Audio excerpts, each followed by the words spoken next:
paggawa ng yogurt, dalawang ingredients ang kakailanganin. Yogurt starter at full cream milk. Piliin as yogurt starter ang mayroong live-cultured probiotics. Kailangang isanitize lahat ng gagamitin na container, spoon at panghalo para maiwasan ang undesirable bacteria, molds and fungi. Maglagay ng 2 hanggang 3 tablespoons ng yogurt starter sa container. Magsalin ng kaunting gatas at haluin ng bahagya para ma-distribute ang yogurt starter. Isalin ang 1 litro na UHT full cream milk. Tanggalin ang mga bula para masaya. Hahaha, char.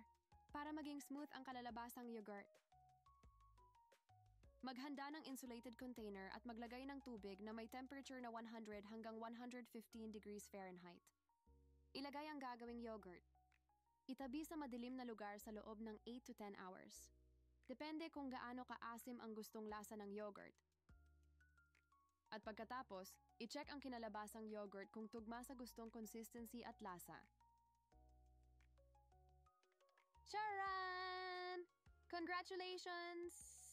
Ready na ang iyong yogurt. May enjoy mo na ang only yogurt mo.